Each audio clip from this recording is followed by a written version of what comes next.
Good evening, everyone, and welcome to GamePoints episode 187, your weekly get-together where we talk about recent gaming news. I am, as always, your host, Stephen Brown, and joining me today is... I'm David. Tonight, David, we have to get into this Twitch Ninja porn debacle, and I promise you, it sounds way more entertaining than it actually is. This wild Take-Two versus SupMatt situation over Borderlands 3 that involves private investigators and alleged NDA breaking and all kinds of That's my favorite shit. That's how I live. These outrageous Metal Gear Solid 5 rumors, and I'm just going to say right now, I think they're all bullshit. Yep. But I want to talk about it because it poses interesting questions, and of course, the never-ending dual dramas rather, that are both loot boxes and video game violence. That's how we do. That's how we do it. That is how we do it.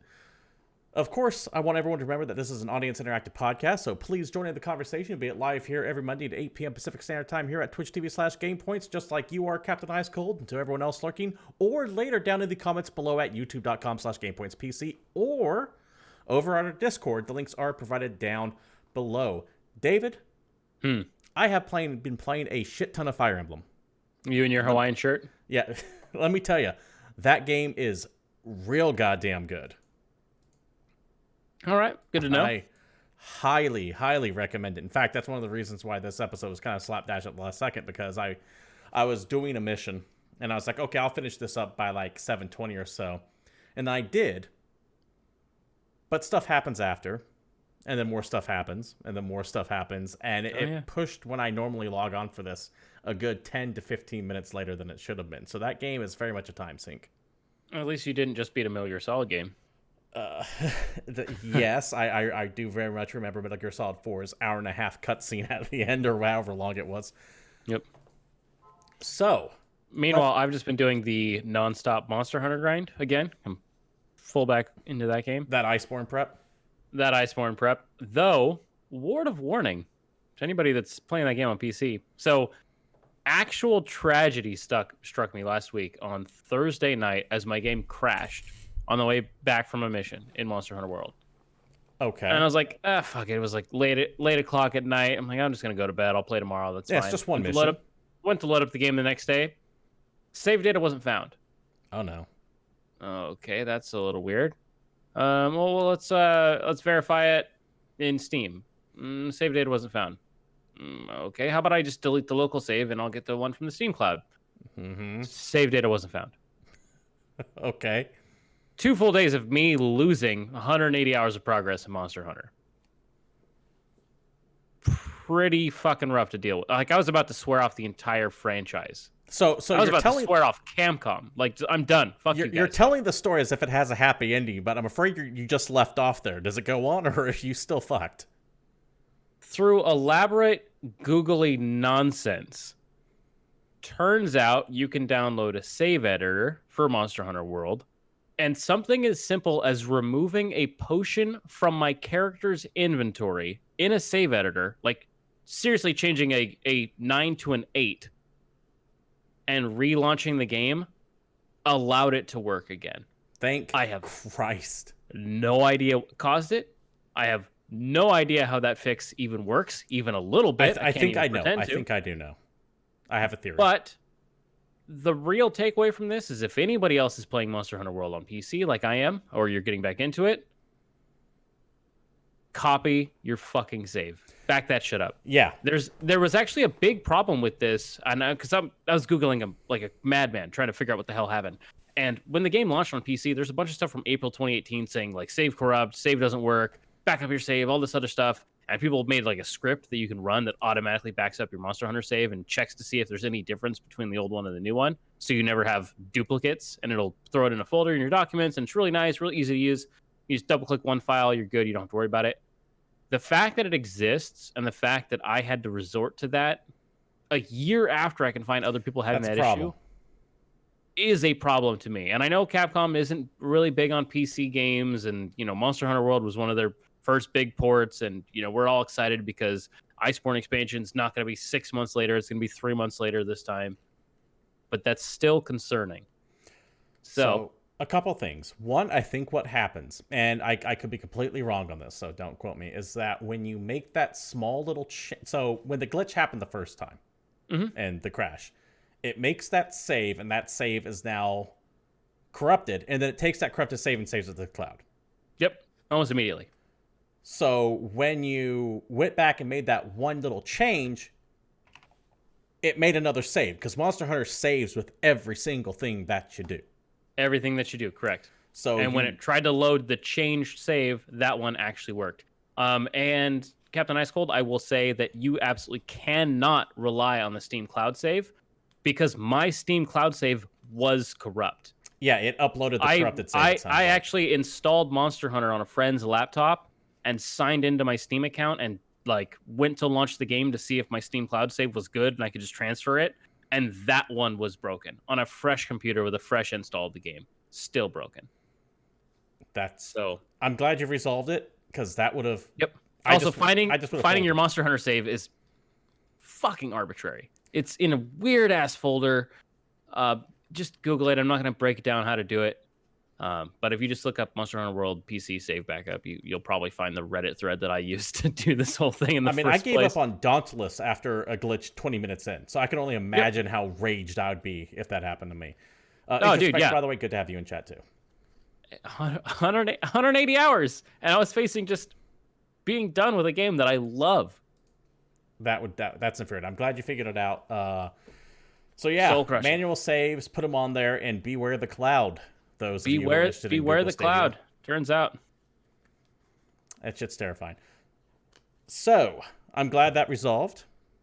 Let's go ahead and move into the news of the week with the first big story out the gate. This is via IGN, but it's all over the place as well. And we're actually going to kind of badmouth our little host platform at Twitch here, so please don't ban me. But we got to talk about how Twitch promoted porn on Ninja's old account. Man, this shit would be funny if it wasn't so disappointing. So, for those of you who don't know, Ninja, he was a big, he still is a huge streamer. Like, possibly, arguably the biggest streamer out there. Arguably the guy that's a streamer that you actually know the first and last name of. Tyler Blevins, right? Yep. Yeah. He left Twitch and joined Mixer for an undisclosed amount of money. I would imagine a shit ton of it. Yeah, a shit ton would be a rough approximation of the amount of money he made for that switch. And Twitch didn't seem to take that news too well. There was like their co-CEO or vice president, stuff like that, tweeting out "Rip Ninja," and there's kind of a lot of subtle jabs at him lately. Kind of unprofessional on the behalf of a big, massive corporation like Twitch. So, going to the article from IGN itself. Links will be provided down below, as always, if you're watching this on YouTube. Ninja, the streamer who recently shook the streaming industry with his decision to leave Twitch and work exclusively Microsoft's Mixer, has accused Twitch of promoting a porn account on his old page. As an aside, this wouldn't be the first time Twitch had porn running on it. Remember when Artifact? Yep. We talked about that last week, actually. That's true. Ninja took to Twitter to air his grievances in a video posted on Sunday with the text, "Disgruntled and so sorry." Disgusted and so sorry. And disgruntled, I'd imagine, too. Yeah, probably. Ninja says he takes issue with the Twitch using his old channel, specifically twitch.tv/ninja, to promote other streamers, which it doesn't do on other streamers' pages, including those who have signed deals with other streaming services. Normally, each streamer's homepage will have that streamer's channel information, such as schedule, community roles, perhaps donation links, but for Ninja's page, it now features a text that reads, the streamer you're looking for is no longer... The streamer you're looking for is in another cancel. How would you forget a Mario reference? I couldn't fucking tell you. Along with more than 24 links to other popular live streamers. That's kind of fucked up, actually, because your Twitch page... Specifically him. Other streamers, also streamers that have left, still have, if you sign in, like, even our stream, right? Unless we're hosting somebody, which does happen on occasion. If you click on us when we're not doing anything, it's just, here's all the fucking information about GamePoints. Yeah. They didn't have any of that for him. That's a petty... Here's other people you might want to like, because we still need your devotion and your eyes, and let's talk about your ad revenue. And other streamers have timed it saying, hey, if we get to pick what other streams were being promoted, that's one thing, but we don't get a choice on this, so we might want to show off our friend streams, but not put them on AutoHost, right? We want to go, hey, check out these streams right here, because AutoHost is different. You kind of picks one and then goes from there. You don't get to pick that. It's going to lead you to their big money makers. Or let's say you have, like... issues with the streamer they're linking to. Let's say you don't think Alinity deserves any attention from your channel because she fucking yeeted her cat live on TV, and it links to her page. That was the most hipster shit you've ever said in your life. I assure you, I have said more hipster shit than that. So, needless to say, it's a fucked up move, I think, on Twitch's part, and I get why people are pissed. What happened that really lit things off is that Ninja alleges that this has resulted in a porn account being promoted on his former page.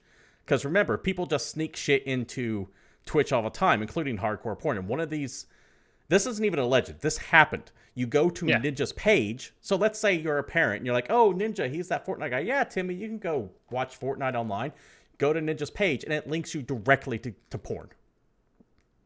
Because Ninja's fan base is a lot of kids under the age of 18. Makes sense to me. Back to the article. Ninja alleges that this resulted in a porn account being promoted on his former page. A quote from Ninja himself. Well, now, there is a porn account and a number one being recommended on my channel. I have no say on any of this stuff. This is the line. This is the straw. We're trying to get the whole channel taken down to begin with, or at least not promote other streamers and other channels on my brand, on my freaking profile. So for anyone who saw that, for anyone whose kids saw that, or obviously don't want to see that, I apologize and I'm sorry. That's another thing too. They are using his brand without permission to advertise other streamers. Yep. Which is probably some kind of violation, but I think to me the egregious part is the fact that Twitch himself had to apologize for content that on his channel that he had absolutely no control over. Ninja apologized for it. I said Twitch. My bad. Yeah. I was thinking Mr. Twitch. Mr. Twitch, Senor Twitch, Captain Tyler Twitch, Ninja Blevins.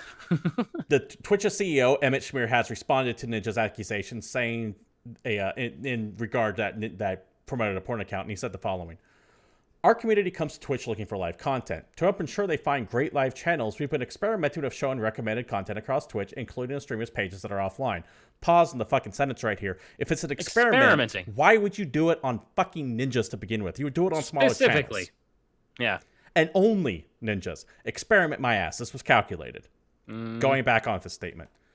This helps all streamers as it creates new community connections. However, the lewd content that appeared on Ninja's offline channel page grossly violates our terms of service and we permanently suspended the account in question. On a more personal note, I want to apologize directly to Ninja that this happened. It wasn't our intent, but it should not have happened. No excuses. So good on him for actually saying, we are sorry on this one. We messed up. Our bad. Rarely does a company go, we fucked up. They normally throw in some corporate speak. But that... Yep. Why? A couple things. One, why are you using a man's brand without his permission? Two, are you so fucking petty that you would do this on, like, that just reeks of pettiness to do this on Ninja's thing, and combined with all the prodding and the poking at him going to Mixer that this company itself has been doing? Yeah. That's bad form. Three, what's the fucking state of your moderation team, Twitch, that on the biggest former streamers page that you had, that you were allegedly running an experiment on, you know, something that you'd probably want to be monitoring 24/7 to make sure nothing like this happens. What's your fucking moderation team doing? Do you have a moderation team at this point with all the other shit that's been going on? I mean, they gotta have somebody, because anytime we host any kind of Nintendo content, our fucking videos get pulled. So somebody works there, but apparently no one pays attention to the shit that's trying to make them a fuck-off ton of money, because that's the only reason they're gonna host a bunch of shit on Ninja. I keep saying Twitch, on Ninja's page, right? Yeah, exactly. They want it to get on other money-making streamers. They need cash cows. They need streamers that aren't Ninja because Ninja left. So they need people sitting there staring at the screen, staying on Twitch. And this would be bad enough on its own. We appreciate when you're on Twitch because maybe sometimes you watch us, and that's cool. Click to us every now and then. I appreciate that. And this would be bad enough if it's on its own. But as we talked about just last week, with the non-stop fucking controversies Twitch TV has gone through over the past 6 months alone, it has been non-stop. And holy Christ, it just doesn't seem to end. Now, to go to a point that Captain Ice Cold in chat was making earlier, as of right now, Ninja's Twitch page has reverted back to the usual slate of most offline channels. So it looks like any other page should. Mm-hmm. So, cool. But once again... Congratulations. Should have done that in the first place, but whatever. It's not an experiment if you pick Ninja to do it. That's just calculated. Because where's this experiment happening elsewhere? Exactly. Oh, we fixed Ninja's page. Okay, are there any other pages that when they're offline they show a bunch of recommended streamers? At the very least, you would run this experiment as a closed beta that you could opt into. Yeah, it's so weird. It's so shaky. It's just, I get it from the corporate side, but it's one of those things where we know something's fucky. We just know. It just It's not complicated to figure petty. out. It just appears petty. Yeah. And then the fact that they don't bother to moderate it is just ridiculous. Come on, guys. You know what Twitch could have done to keep Ninja? Offer him more money. That's true. That is how that shit works. It's just... And don't pretend like Amazon ain't got that money. No. Because remember, Amazon owns Twitch. Lock, stock, and barrel. Yep. This is just another black eye on Twitch, which has been beaten up repeatedly, and not undeservedly so. And it's fucking tragic because I use this site all the time. I would say I spend way more time on Twitch than I do anything else right now in my life at this point. And it fucking sucks to see this happening. Anyways, let us know what you guys think down in the comments below or here live at Twitch TV/GamePoints. And feel free to give us your 2 cents on the topic. Our opinions are pretty well documented at this point. Yeah. Please don't pull this video. We still love you guys. Thanks for 4 being out of around. 40 if suddenly I'm banned in the next 24 hours. Because Twitch's moderation is weird. They do ban people for stuff that's said on Twitter. Someone says something on Twitter, and then they get popped off Twitch. So if you anger the Twitch gods, they will pull your ass down. Regardless if you have broken TOS or not. And then you have other people who just openly break TOS and either get like a week suspension or, in some cases, nothing at all. Dude, I should be fine. I'm a card-carrying member of the Amazon Prime Club. Thank you very much. So you guys can't touch me. Because that's always how this works, right? Yeah, obviously that's how this works. Also, the slow burn from Captain Ice Cold. Amazon should have enough money left over from paying minimum wage to their overworked employees. Oh! I actually know people in Amazon distro centers, and that shit sucks. Yeah, from what I hear, it's not a good place to work. It is not, like, unless you're in upper management levels, it is just a nightmare. That's what I hear too. So let's move on to this next story, David, which was going to be lead story until this. You know, we were going to talk about this. This was going to be a huge deal. This is from everybody's favorite video game website, IGN. That's how they say that, right? Yeah, IGN? they totally pronounce it IGN. It's IGN, yeah. It's from IGN yet again. Now, hold on, because this one's going to be requiring a lot of backdrop to it. So I'm going to be throwing off a lot of information before we start talking about it, because it gets kind of deep, and it's a couple months worth of shit. I don't think it's as complicated as he's pretending it is, but we can say that it is for the sake of the fact that this show is supposed to be an hour long. I think it's because there are a lot of layers to this, and this story seems to take one side, but if you hear the other side, you might go back on it. But this is going to be about Borderlands 3, a streamer by the name of SupMatt, and Take-Two, and their investigation into him. Man, you gotta love Take-Two investigations. Especially when they investigate private citizens, right? Yeah. So, can we talk about the fact that Grand Theft Auto 5 is still in the motherfucking top 5 best-selling games of the week? Again. Fucking casino, man. That's a whole nother thing that we get into. Yeah, RDR2 is like 8th. It's so funny. So last Wednesday, the hashtag boycott Borderlands 3 began trending on Twitter. Which, as a minor aside, I have to say it's pretty hyped to see this, and it's not directly related to the Epic Game Store or Randy Pitchford. Yeah. Surprise, surprise! They managed to fuck up something else. The hashtag was created in response to a video published by Borderlands YouTuber SupMatt, who claimed he was the target of an investigation by Take-Two Interactive over Borderlands 3 leaks. IGN has learned that Take-Two and 2K Games, IGN has learned that 2K Games and Take-Two, as well as Rockstar and Private Division, have been investigating SupMatt's Borderlands 3s as part of a wider investigation into the ongoing Borderlands 3's leak. So this YouTuber named SupMatt is famous for going, I have information about Borderlands 3, here it is, and it tends to be extremely accurate. So he is getting information from somewhere.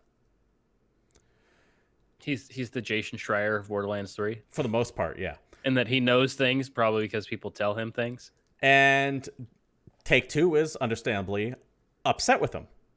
So what they did is that they is that SupMatt is claiming, and from what I understand, Take-Two has verified this, they sent 2 private investigators to his fucking house. Yep. That's right. A corporation hired PIs to go to a private citizen's house because they didn't like the information he was putting up on YouTube. And by the way, and Captain Ice Cold mentioned it, now this applies to US only. I can't speak for other countries. I know we have people in the UK. I know the UK has kind of gone wacky upside down legal land right now. And then you have like people from Brazil and then Poland and a couple other areas.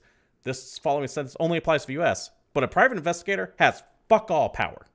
Yeah, if he they can't knock, do shit. If they knock he on can your follow door, you around in a car, but that's about it. Yeah, he ain't nothing. He's got no licenses. He's got no registry. He's got no backing. He's got no fucking ID. He's a goddamn guy that has a private business, and his private business is following people around and telling other people about it. And if they show up and they're like, they show you badges and they're like, "Hey, we're in private investigators," you laugh in their fucking face and close the door. Yep. Even if you've done nothing wrong at all. Now, SupMatt himself posted a video saying that I don't feel like they have anything to hide. They questioned me about various things relating to my channel. The live stream was discussed on my channel, and they told me they were from Take-Two Interactive. In a statement to IGN, 2K confirmed the investigation of SupMatt, saying the following: Take-Two and 2K take security and confidentiality of trade secrets very seriously. The action we've taken is a result of a 10-month investigation and a history of this creator profiting from breaking our policies, leaking confidential information about our project, and infringing our copyright. SupMatt's video that he released recently says it focused on an incident related to the official Borderlands 3 Twitch extension, which reported had a Twitch exploit on there, which means he didn't break it. According to SupMatt, he didn't break any NDAs or confidentiality clauses. He said, "Hey, the Twitch app had a fucking exploit in it, and we used that. We didn't sign shit." And do you remember that part where we got a bunch of fucking Borderlands 3 content because of a Twitch leak? Like, yeah. That shit happened not too long ago. And that Twitch leak was very simplistic. SupMatt claims that it's not some crafty workaround. On April 29th, the official Borderlands YouTube channel posted the reveal of the Twitch extension leading to the gameplay reveal, and the name of a testing account was shown on that video. So they typed in that testing account and realized that testing account followed like 30 other people with all garbage names, and it turns out those 30 channels were all testing accounts. Yep. That were showing shit publicly. Yep. Just with notifications turned off so no one could see them. That's publicly facing information. Yeah. That's an awful lot like posting a shit ton of people's personal information on a website that's publicly facing and then pretending like somehow you got hacked. The ESA, maybe the ESA is involved in testing this. The ESA is responsible for all the Borderlands 3 testing. We don't know how to hide anything. So what we have right now, to sum up, we have SupMatt coming out and saying, "Hey, I didn't fucking break any NDAs or shit because all this stuff was things that we found publicly." Also, a real big glaring question. Has SupMatt signed any fucking NDAs with Take-Two or 2K? If an employee comes up to SupMatt and says, "Hey, here's information," they are the ones that broke the NDA, not SupMatt. And no, Captain Ice Cold, neither one of us were hit by that. We ain't shit. No, I don't rate highly enough to get into E3. I take that back. I can get into E3 on a press badge, but it's so expensive for me to put up a time in LA that unless I make my money back on freelance work there, which I don't, it's not worth me going. So. Yeah, and they don't give me anything. I'm just a co-host. I don't count. Take-Two, however, says that this investigation goes beyond just this one video from SupMatt, and that there is other stuff he's doing that does violate some legal shit. Because there are some legal things you can't disclose. Like if you're actively like hacking into things and taking trade secrets, that's fair. That's illegal. And Take-Two absolutely is. Trade secrets are a real thing. Take-Two is alleging that some of that's happening too. Back to the article. However, 2K alleges that SupMatt's leaks into Borderlands 3 goes far beyond the Twitch extension. SupMatt's YouTube channel has published videos dating back to 2018 with information on Borderlands 3, including accurate details on characters and mechanics months ahead of the Borderlands 3 official reveal. There's also a question of where SupMatt got his leaks. If they are from third-party vendors or internal parties connected to Borderlands 3, then there's a matter of breached NDAs to consider. Again, unless SupMatt signed an NDA, he has fuck all to do with it. Now, if they find the guy that told SupMatt, that's a whole nother story. Exactly. we can move on. What's really confusing me here is that 2K Games is owned by Take-Two. Yeah, it's a thing. And my brain's getting crossed going through all this. Yeah, Take-Two, 2K, it's fine. We'll just call them Take-2K for the remainder of this. In our discussion, back to the IGN article.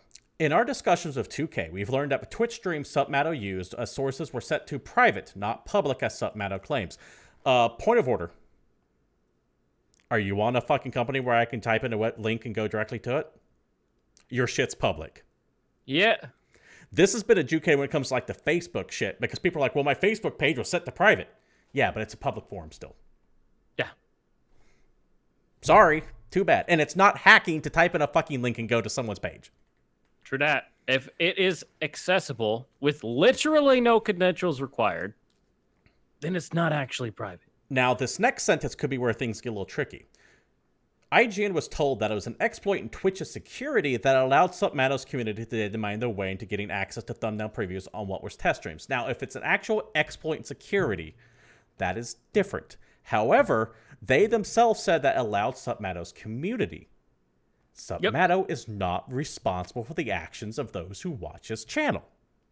If they give him information, and once again, the big giant takeaway is if he never signed any kind of NDA with Take-Two or 2K, they still have fuck all on him. I do want to stress that we are not lawyers. We're like the furthest thing from lawyers. We're fucking idiots. But unless they have any way to prove that he directly hacked into confidential information available from either 2K or Take-Two, or did some Twitch tomfoolery and hacked into a channel somehow, because I don't even know how the fuck you hack into a channel if it's actively broadcasting. That's the really confusing part. If you want your shit to be private, why are you broadcasting it on Twitch in the first fucking place? But as an aside from that, if they don't have anything they put on, this motherfucker's in the clear. Unless, exactly. Unless I'm wrong, like, feel free to. There could be, once again, we're not lawyers. And I didn't even stay at a Holiday Inn. I got no idea what I'm talking about. So we could be wrong on this, but that's from what I understand. As long as he himself wasn't signing, now there could be like some weird fan community thing that allows community members early access to Borderlands shit, which he could be part of, in which case then you might have some NDAs to worry about. And let me mention this, by the way. To anyone who doesn't know what an NDA is, it's a non-disclosure agreement. It's something that you usually sign to say, I will not talk about what I have seen here for a certain amount of time. Sometimes it's 6 months, a year, 5 years, 10 years, forever. And they are no fucking joke. Yeah. I mean, I was under an NDA because I got into Google's Project Stream really fucking early, like really, really, really fucking early. But I didn't talk about it until it went public because I literally had to like sign a thing online that says, "Hey, by the way, you're not going to talk about this shit. You're not going to stream it, or we're going to come take your computer and legally fuck you." And I'm like, okay, well, I'll just not do that because that sounds great. What's important to note, though, is that a lot of times breaking an NDA isn't technically illegal. You have not broken any laws. That's true. You broke an agreement with a company, which opens you up to be sued for damages. True that. But they can't fucking arrest you. No, they're not going to send you to prison for breaking an NDA. They can sue your ass into oblivion, though. And yeah, they're not a government entity, but chances are they own a lot more money than you do. 2K is highly litigious. Yep, and rich as a motherfucker. A representative for 2K said, quote, "The information he's sharing about the situation is incomplete and in some cases untrue." So they're essentially saying he's straight up lying about what's going on. Not only were many of his actions illegal, I would like to know what actions are illegal that he's taking. They might know something we don't. But they were negatively impacting the experience for other content creators and fans' anticipation of our game. That last sentence there, fuck off. Who cares? Yeah, no. Sorry. You can ban them from your game. Congratulations. But there's nothing that says you can't be a dick online. You shouldn't be a dick online. But to say, that's one of our mottos, but to sit around and say he's ruining the experience for other players, and that's why we're sending investigators to his house. No, fuck off with that. Fuck off with that. You're just worried he's costing you money. Yeah. Since SupMatt's encounter with 2K private investigators, we've learned that he has deleted several, but not all, of the Borderlands 3 videos containing leaked information from his YouTube channel, seemingly without rhyme or reason. These include several leaked reports published months before Borderlands 3 PAX East reveal. According to sources familiar with the matter, previous listed perks on SupMatt's YouTube channel allegedly offered private Discord channel that included further Borderlands 3 leaked information in exchange for a $5 membership to his YouTube channel. Both Twitch and Discord are now investigating SupMatt's channel and server as well. Additionally, SupMatt's YouTube channel has been hit with multiple DMCA notices. Now, from what I hear, he was hit with 7 of them, but 6 of them have since been pulled back. So, and if that shit's provable, then yeah, maybe you got a case. This is one of those things. Go ahead. As it stands, for us, like layman's, there's no proof against SupMatt at this time. And again, if he didn't sign anything, and you can't conceivably prove that he hacked in anything or in any way exploited his way into this information, there's fuck all you can do about it. And sending PIs to some guy's house as a corporation, even if you are protecting a fucking video game, it's asinine. I'm sorry. Right. It's not corporate warfare. It's not like you're going after Ubisoft because they're copying the entire experience and they're making a game that's identical or some shit. Unless he actually has done something on the illegal side and they need to go or after if they him for can that. prove that he profited off information that he gained illicitly based on Borderlands 3. Correct. Because just on that last piece of information, if he did have access to a private Discord server, they gave you a bunch of legitimately leaked information that was pulled from a Take-Two server or some shit like that they got through an illicit means, and he charged you for it, then that's going to hurt him. For sure. Right. And he is pulling down a lot of his shit, which, I mean, that does look bad. Or he could just be doing it because he doesn't want the headache. We don't know. This is going to be one of those stories we need to keep an eye on. The only actual legal recourse they have is to sue the motherfucker. And they have to be able to prove it. Right. So let's turn to chat here real quick.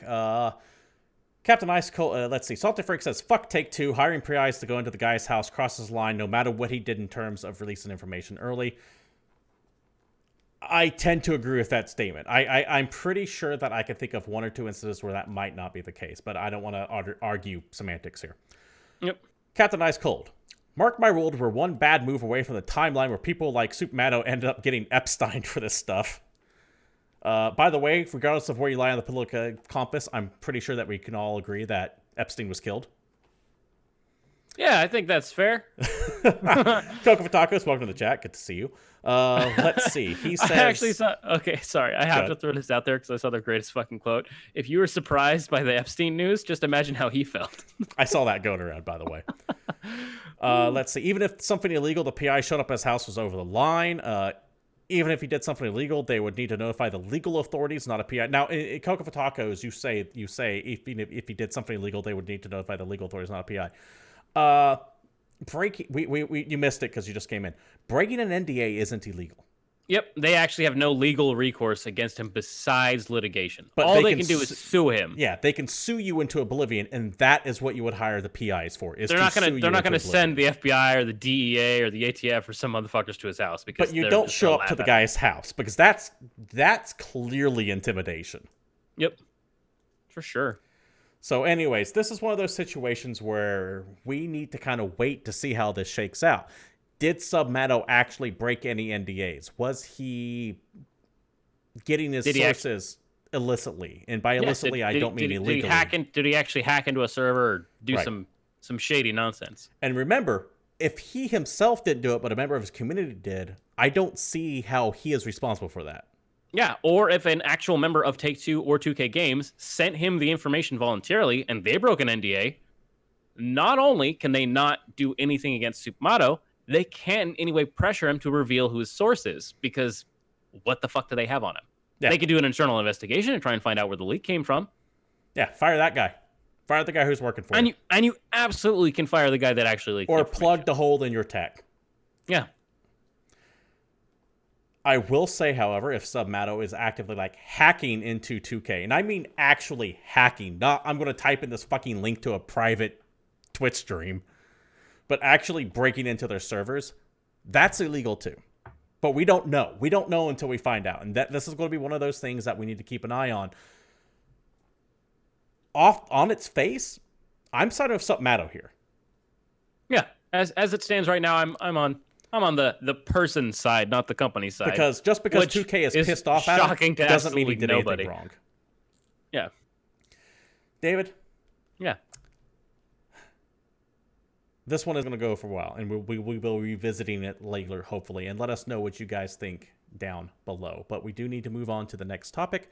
So why don't you lead us off on this story from gamesindustry.biz. Good old gamesindustry.biz. So, the article headline would be Epic Games commits to loot box transparency across portfolio. Epic Games and THQ Nordic, in addition, are joining the growing list of major companies weighing in on the issues surrounding loot boxes this week, with the former pledging continued transparency and the latter saying it has no plans to implement the mechanic at all.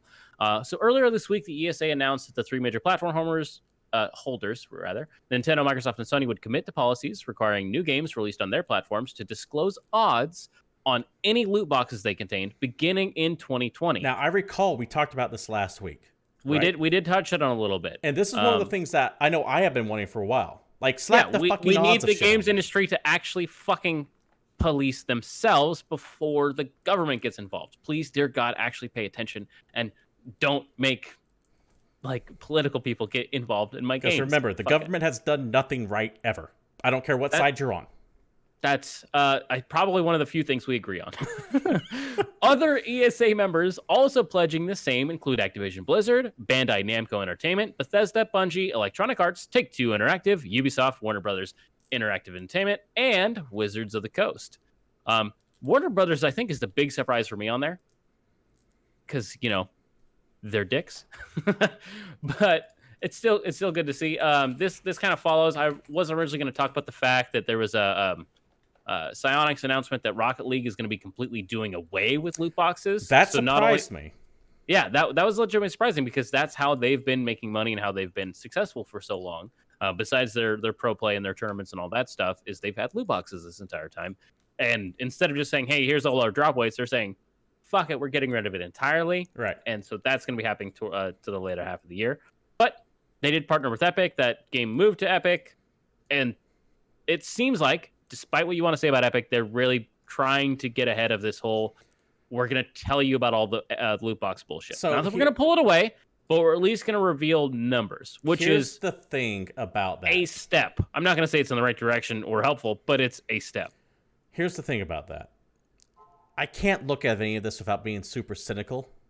Yep. So when they say they're not going to disclose the odds, they're going to disclose the odds on loot boxes. How much you want to bet that suddenly the definition of loot box is going to change from what we all kind of understand? Oh, and it gets nebulous, and it's like one specific thing has things. But if you get a surprise pack or some bullshit, and then they don't have to talk about. Nah, I don't know.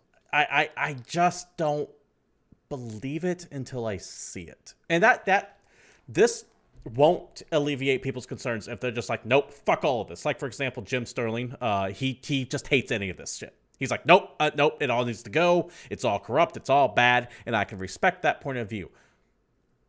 This is going to do nothing for those people. If anything, it's probably going to make them more angry because it's going to make them look like they're putting a Band-Aid on a problem that needs surgery.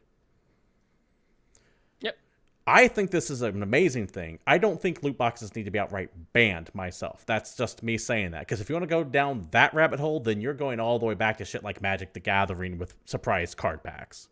I think that loot boxes as a mechanic should not exist in games that I pay full price for. And if you think that that's a good idea, you can go fuck yourself. If your game is free to play, or if you have like a small independent game and you have these little options that I can give you some extra money, that's one thing. I actually dislike loot boxes in general. I'd rather, okay, here's our fucking store, and you can buy shit from our store, and you can give us money for the content you want, and we will sell it to you. While, for the most part, we're against microtransactions, I understand that these motherfuckers got to eat. I'm not against game developers making money. I'm against them forcing me to gamble for shit I want in order to support them. If I can just give them an amount of money that I think is appropriate to support them, and in addition to that, get some extra content for myself, that sounds great. But fuck your randomized bullshit. Even if you tell me the numbers. You're kind of hinting on something I want to bring up, is that everyone kind of has their different limit on what is out there. For example, you tend to take the stance of, if your game is 100% free to play, they're fine. Yep. If your game is I can play your game completely, and you're not going to give me time gates or lock content or anything like that, and I can just play it, and you have some sort of surprise mechanic, or whatever the fuck you want to call it, it is what it is. If I can ignore it and still play the game, that's fine. Warframe, I think, is my constant example because Warframe doesn't really have loot boxes so much as I can buy a skin, I can buy a character, I can buy whatever the fuck I want with money. And yes, sometimes it's expensive, but I can pick the specific thing I want and give you some money for it if I so choose, or I can earn it through in-game play. Right. And my stance on it, for the most part, this is not a hard and fast rule, but for the most part is, if it's cosmetic, I don't fucking care. If it doesn't change gameplay in any way, then yeah, maybe you're a little better. If you have any kind of experience booster, or even like a small little bit of in-game money in there, or if it accelerates the gameplay in any way, boosters in general, because that means that's the Shadow of Mordor thing. Your game is built with intentional grind that's unnecessary if you are releasing boosters. Right. And then there are some people who say they're all fine, then just don't buy them if you don't like it and don't support it, which I get that argument too. Everyone has their different set point for this. But either way, I think that for the most part, most people are going to look at this and go, unless you fall into the Jim Stern category of these are a fucking plague upon gaming and completely need to be rooted out. Unless you fall into that level of hate of these things, I think most people are going to look at this and go, this is good. Yeah, I think this is, at least, like I said, it's a step. Right. It's progress. It's something better than what we have. And what the fuck is it where all of a sudden we're in an era where the old school Bethesda horse armor is the best case scenario for microtransactions? I remember that being a fucking joke too. The fuck? Remember how mad we were about that? And the fact that not only is that prevalent, but it's made worse with all the randomized mechanics and shit going in there. Right. See, we have someone in chat straight up saying they're okay with loot boxes in general for the most part. So there's all these different things that it's not going to be any united front on it.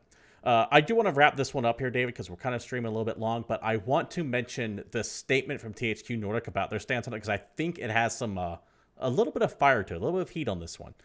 Mm-hmm. THQ Nordic, and this is from THQ themselves.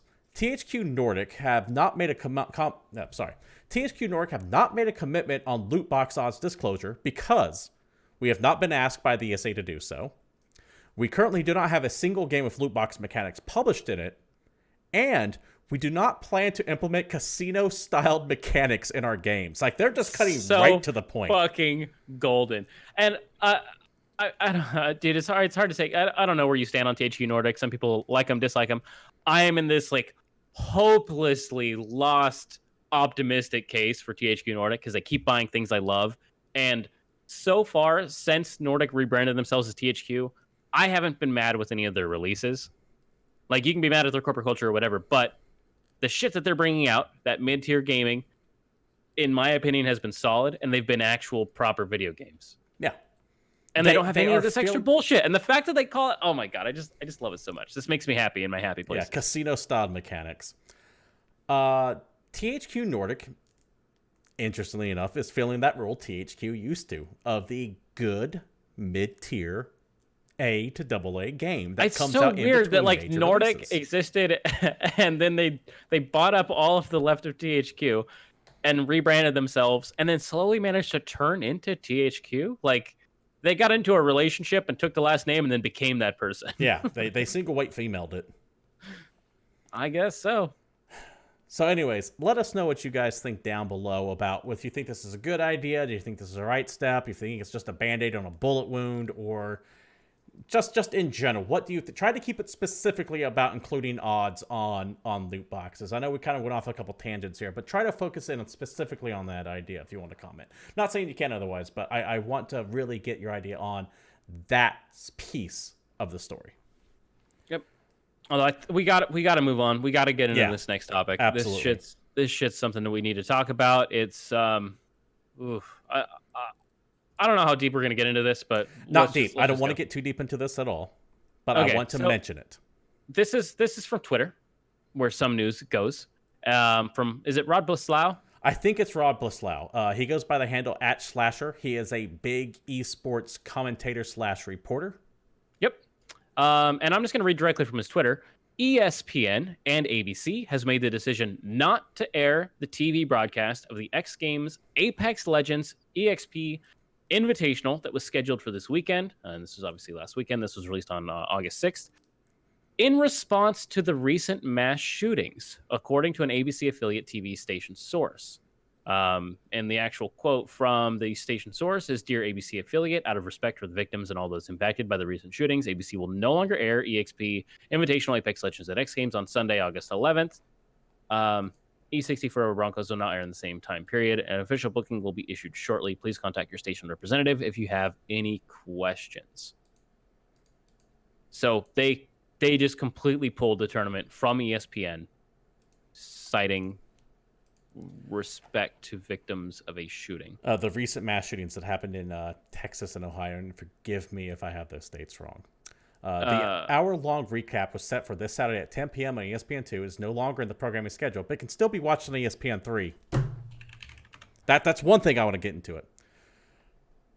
The broadcast will still be shown on TV at a later date, according to a source. Note the EXP and Apex Legends X Games tournament has already happened this past week and can be found on ESPN Sports YouTube just for... Okay, so long story short, it's already been shown, or it's already been... The tournament has happened already. This was just the broadcast of it. It happened live during the X Games. The X Games happened 2 weeks ago at this point. A couple things. One, if you're going to pull it out of respect for the shootings, why the fuck are you still showing on ESPN3, you fucking hypocrite? Two... Yep. This shit is beyond fucking stupid. I hate this so much. So fucking aggravating. Any kind of fucking self-imposed censorship does nothing to actually solve any kind of problem. And I take this view when people on the fucking right get deplatformed and self-censored. And I take this view on the people on the left get deplatformed and self-censored, much like how that fucking movie The Hunt got yanked off of, which was about a bunch of like rich people hunting like Trump supporters or some shit like that. That movie should still come out. Video games should still be sown. Walmart should still be advertising fucking video games. None of this shit solves anything other than make people go, oh, I'm doing something and I feel good and look at me, look how good of a person I am and I care. Write this shit down and repeat it over and over and over again. Video games have fuck all to do with real life violence. It's been fucking proven time and time again. If anything, some of the research actually shows that aggressive style like video games relieve aggressive tendencies in people, and not inflate or enhance or tune or program. Get the fuck out of here with your bullshit and pulling a video game tournament off of a television broadcast because of shit that happened that is in no way related to the video game is fucking asinine. Because you know what you could still find at that exact same time? I swear you could flip to TBS or TNT and find people shooting at each other on whatever the fuck crime drama is going on right now. How often is fucking RoboCop shown? I mean, that's a dated reference, but yeah. I use that because it's on like TNT and TBS all the time. I don't know that RoboCop is currently on all the time. 10 years ago, yeah, for sure. From the other stance too, and one thing that's driving me nuts is I see all these video game sites going, video games don't cause violence. Yeah, no shit, they don't cause violence. You know what else they don't cause? Sexual harassment. Having a scantily clad woman in a video game isn't going to fucking cause a guy to go, oh, I'm going to treat women like shit now. It's all fucking stupid. All of it. Yep. All of it is. God damn it, I hate it so much. Well, it's one of those things that just... There's also that whole other thing regarding that one specifically that they had. It doesn't actually affect women either. Like if they play a game where they have a female character that's dressed well, they have the scantily clad. Like they had that study.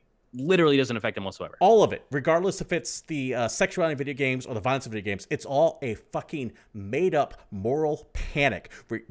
You only fall on the side that you lean politically on, but you're freaking out and you're causing a moral panic because it gets you fucking clicks and it gets you shares and it gets you likes and retweets and rage bait, and it's just all designed to inflame people to get them to click on your goddamn content, and it's all of it, every single fucking bit of it is bullshit. Stop it. And more than anything else, the big problem is that it fucking works. Yeah. We're sitting here fucking a week later, and we're talking about it.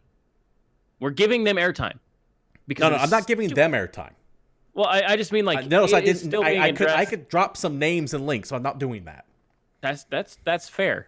But we're still bringing it up. People can Google it. People can do whatever the fuck they want. And it played in the game media for sure. Everybody was talking about this. This was a big deal for us. And it's this stupid fucking feel good, we're helping, we're doing anything useful bullshit. And it's just so aggravating. Let creators create what they want. And I have seen some shit that I do not like and that I hate. And do you know what I do? I do not watch it. I do not buy it. I do not play it. But I will never say that it should not be sold, seen, or bought. Because fuck that. That leads down a path of... You just don't want to go down that way.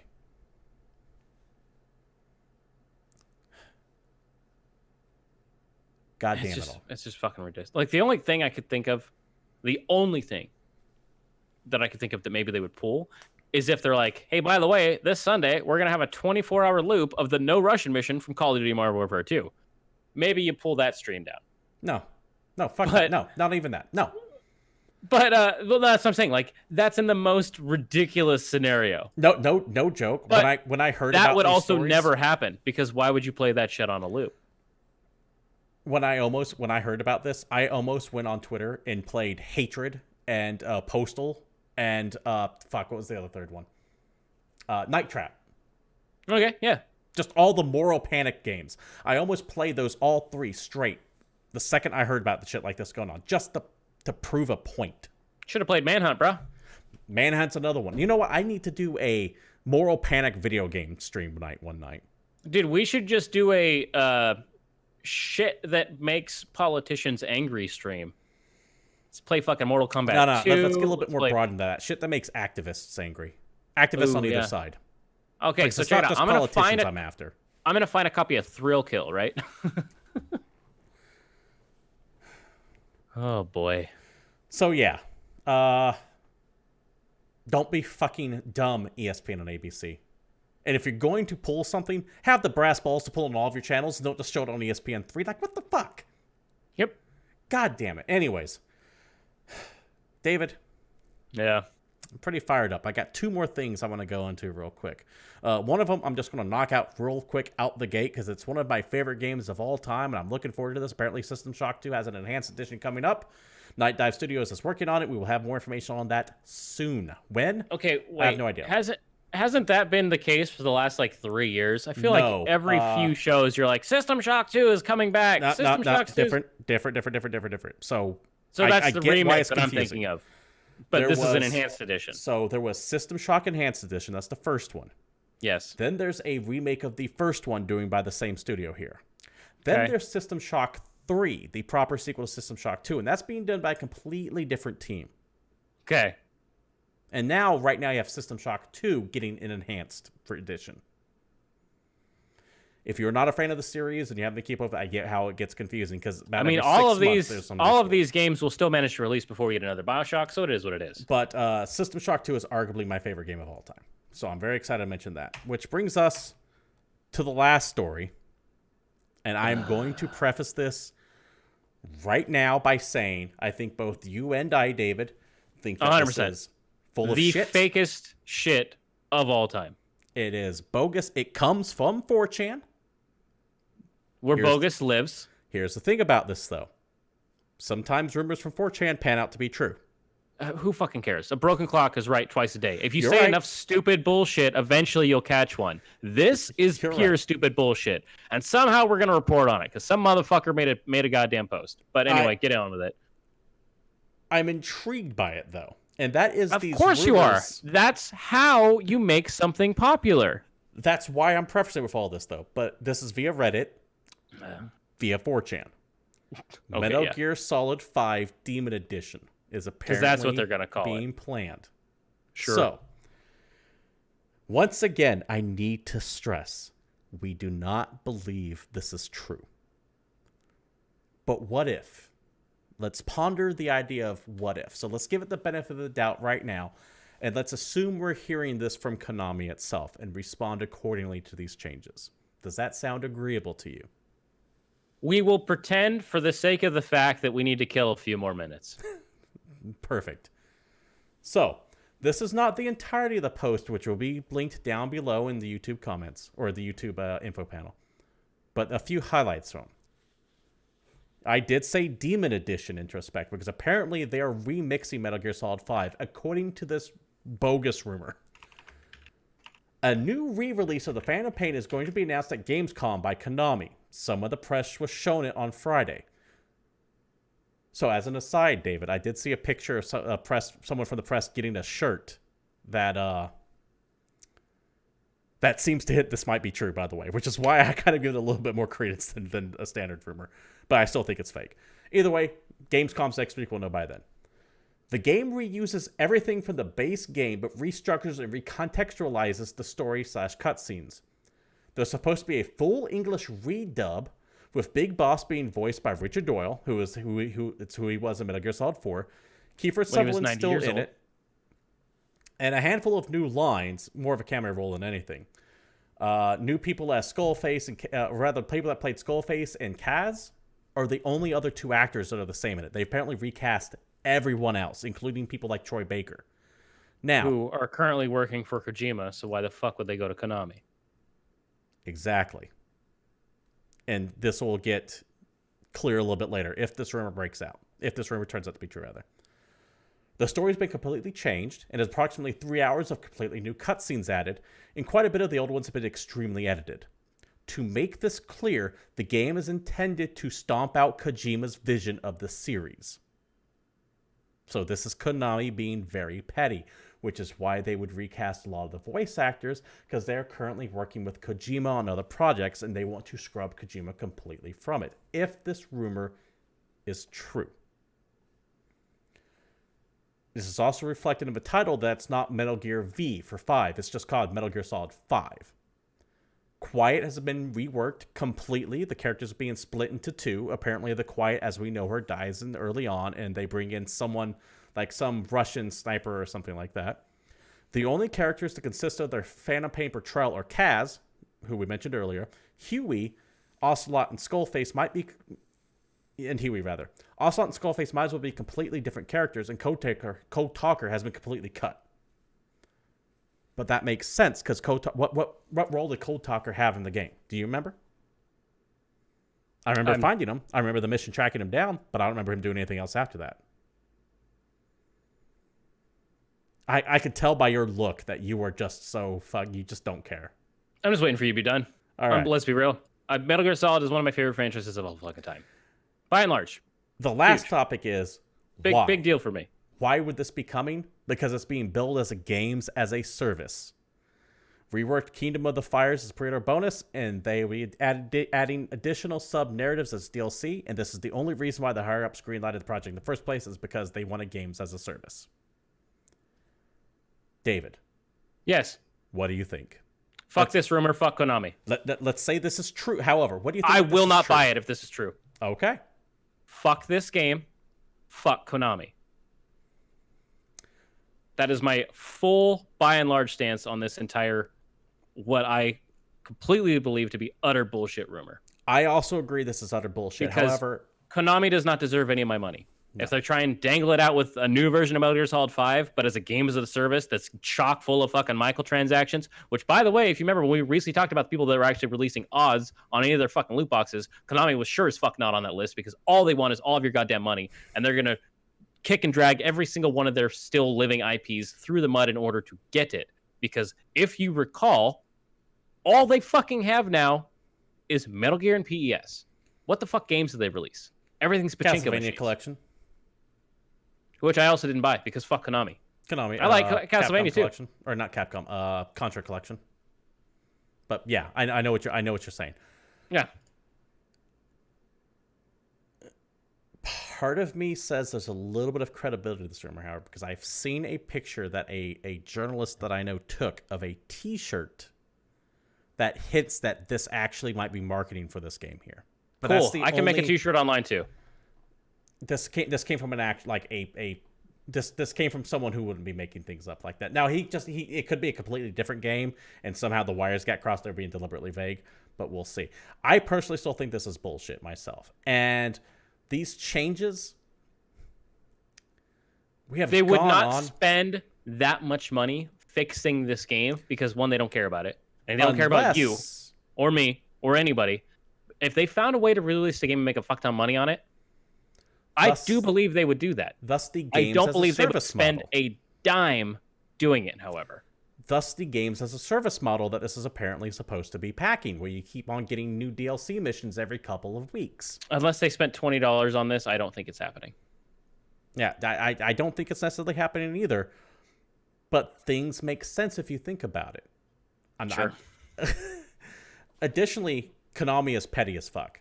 And the idea that they're doing this to deliberately just fuck Kojima's vision out of it seems like something they would do. The only way I see this happening is if they release it 1 week before Death Stranding. They might. They Because absolutely might. Fuck. But guess what, Konami? So am I. You guys can go fuck yourselves. Where was it I saw it? Was it in here, or was it actually on the... It could have been in the actual post itself, but the rumor is this is supposed to come out before the end of the year. So it's a way to fucking needle him again over Death Stranding. This seems like a dick move that Konami would actually pull. See, now, that's the most believable part, is that they're literally just trying to be dicks, because that's the one constant we have with Konami. Yeah, they have some fucking axe to grind with Kojima, and it's fucking disgusting. I would more believe that it's some of this is true, but the main part, the piece that everyone's missing, is that it's a fucking mobile game, because fuck you. So let's turn to chat real quick. You can see the hope in my eye. They want this to be. You can see the hope in GamePoints' eye. You want this to be real, don't you? No, I actually do not want this to be real. Same. Well, let me rephrase. I want Kojima's original vision for the final act of the game to be real, but that's never going to happen. I don't think this is real, but part of me wants to see this happen just for the fuck, just so you can like be amazed at how petty Konami is. Like, you want to stand back and go, wow, they are a piece of shit, aren't they? It's like part of me wants to see the train wreck happen. I would rather see all the fans of Metal Gear that want this to exist or believe this to exist get together and give David Hayter a bunch of money in Cameo so that we can get him to re-record every single one of Kiefer's lines and have someone mod David Hayter into this game. I would rather have that. Let's see. Salty Frank says, if this is real and from Konami, I assume it's a game about shooting demon boxes to open for rewards like missions from Metal Gear Solid 5 and different guns, but you pay money to play pachinko to earn the ability to open them. Wouldn't be surprised. Yep. Introspect says, on a side note, I heard that Death Stranding may be coming to PC. Not sure how true that is. Introspect, that rumor stems from the fact that if you look at the official PlayStation listing for Death Stranding, it is no longer listed as a PlayStation 4 exclusive. Now, that just means it's on PS4 and PS5. Exactly. I highly doubt it's going to PC because this is running on the Decima engine, which was made by the team that made Horizon Zero Dawn and Guerrilla Games, and I'm pretty sure is either on contract or owned by Sony. Salty Frank says, not rehiring voice actors as a Japanese coming really strikes me as being fake because that's a big taboo from what I heard. Yes, however, and I did leave this out when I was reading it. I did not know the Japanese voice actors supposedly are all returning, and it's just the American ones that are being replaced. Yes, so I didn't know that was actually... So whoever made this shit up at least did some amount of research. Yeah. Let's see. God, you love the contrast between you. One is super excited, the other is super done. Fair enough. I don't think I've ever been more frustrated by a news story in my entire life. David? Yeah. That frustration probably isn't going away, because I guarantee you we're going to be talking about this a couple more times before Gamescom hits, and when Gamescom is done, which is on the 20th, then we can forget this existed, or I get to bring it up every single show if it's true until it actually releases. But we're not going to know if that's going to be the case for at least another week and a half or so. If it does actually exist, I will do everything in my power to stop it from existing. I will Fight Club this shit out of Konami. In the meantime, as we're waiting with bated breath as to see if this Metal Gear Solid 5 Demon Edition is bullshit or not. So baited. What can we play to keep ourselves occupied? You're trying to think of something. I was trying to think of something, and it wasn't coming to mind. No, not at all. Well, speaking of holding your breath, we can talk about The Machine That Breathes, which is PC this week. This looks cool. This actually does look pretty cool. It's a sci-fi, like indie-style adventure survival horror game. So it's 2D, kind of top-down. It's a focus on situational combat exploration, inspired by Resident Evil and System Shock.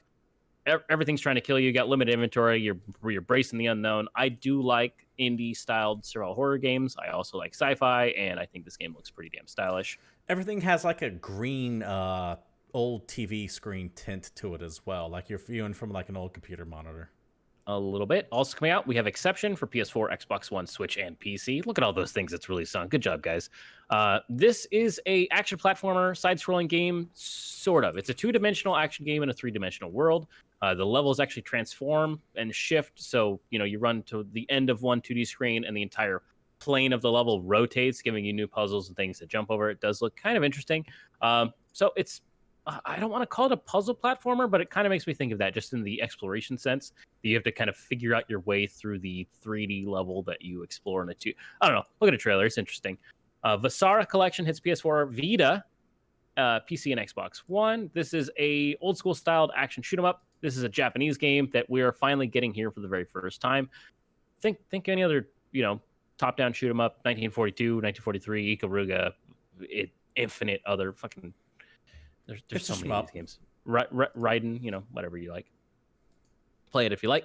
Ancestors Legacy comes out for PS4 and Xbox One. This is an RTS strategy that's set in medieval times. It's got 4 different playable nations, a big single-player campaign inspired by historical events, all kinds of tactical options. This actually reminds me of a Total War game looking at it, but set in specific medieval times. And I know Total War kind of hits that, but it's a little bit smaller scale than the huge, giant fighting armies that you get from Total War, but it gameplay wise, that's what made me think of. Also coming out this week, Rebel Galaxy Outlaw, which I'm not gonna lie, I kind of want to play. This game looks rad. Rebel Galaxy has always been one of those games that's in my Steam list and has always been like, well, if I have time, I'll get to it, and I just never get to it.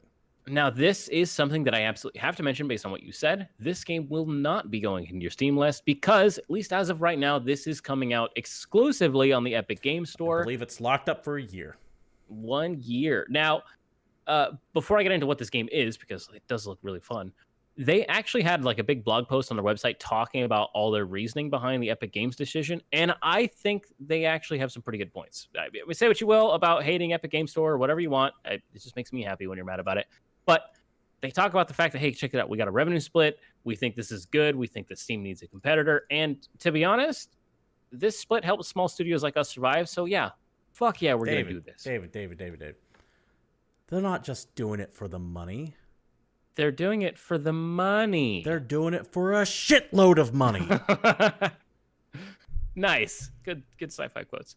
Anyway, so now let's talk about this actual fucking video game. This is a space Western, I guess you could say. It's got trading, combat, mining, space antics. The 10 minutes I played it for, the soundtrack very much is meant to pull you into the idea of like Firefly. Yep. Open world, sci-fi Western, story-driven, single player. It looks like a new X series game, but with that Firefly flair thrown on, it's actually got a storyline. It's got the whole space thing where you can go be a miner, you can go shoot people. I love these styles of games. I'm trying to remember because I only played it for like 10 minutes. Is it actually a 3-dimensional space? Or is it only 2-dimensional space? No, it's 3D. Is it? As far as I can tell. I don't know. I didn't actually play there's like a up and down, or is it just... I don't remember. I could have sworn it was only on one plane. We will find out when it comes out on the 13th, which is tonight. So there you go. How about if you don't want to play that, you can play Grandia HD Collection for Switch. Grandia 2 is one of the greatest RPGs of all time.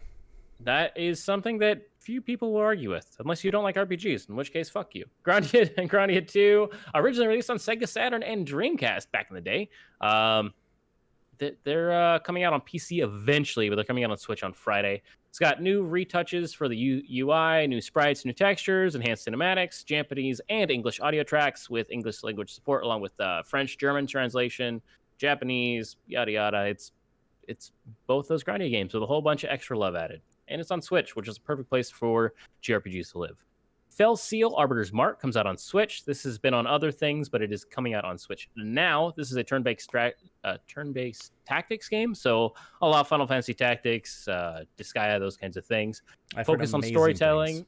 Yeah, this actually, I think, is pretty good. I haven't played it, though.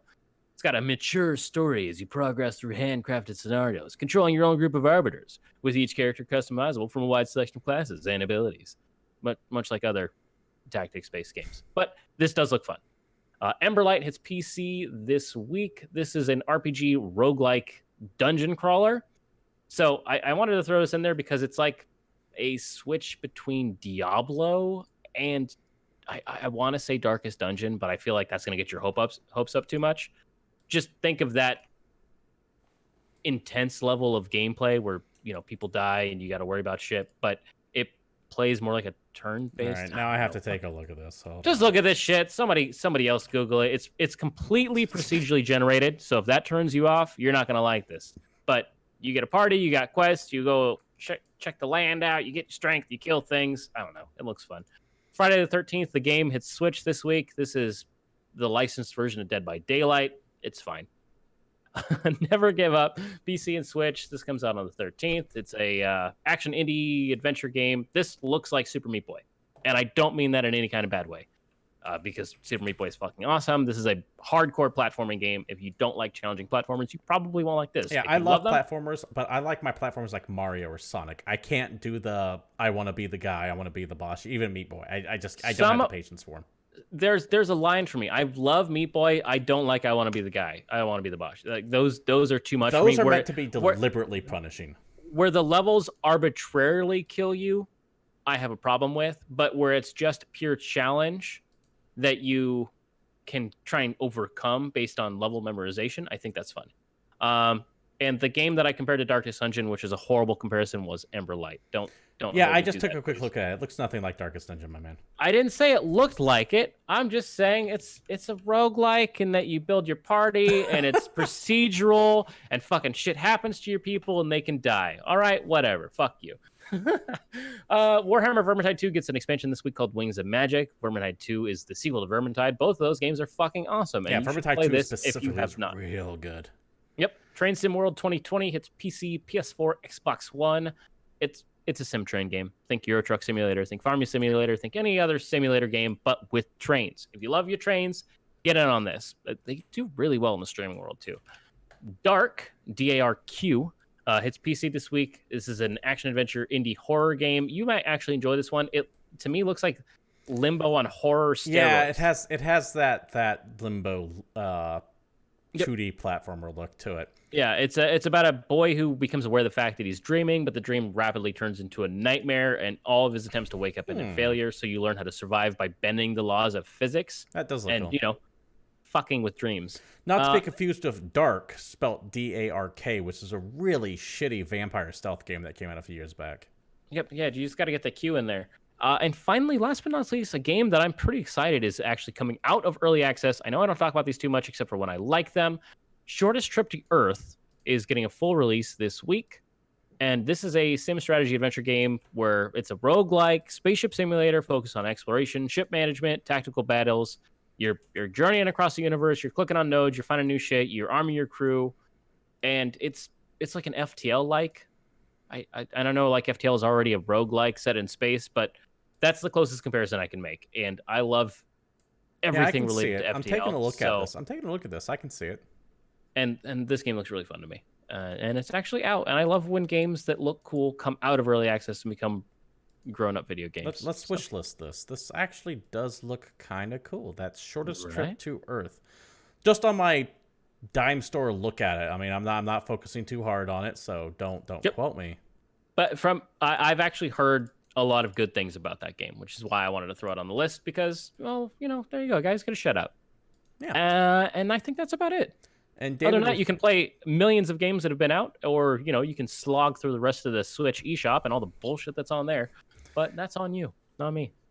David, thank you for bringing us to the end of the releases, which of course means we are at the end of the show. Finally. Thank you everyone for showing up to GamePoints episode 187.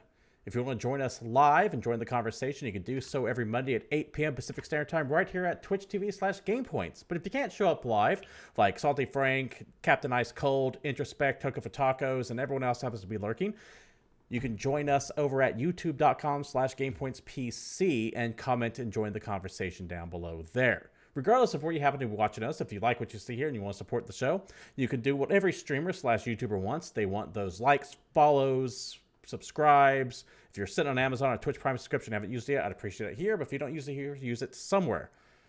You can join the Discord down below. Links are provided that way as well if you want to get into the greater GamePoints community. And of course, there is random streaming throughout the week. So if you do follow, be sure to turn on notifications. If you want to follow the show on Twitter, you can do so at GamePoints PC. You can follow myself, Stephen Brown, at CapitalistPig21, and you can follow David there at Palshite_Satori. Once again, this has been GamePoints, and until next time, we're out of here.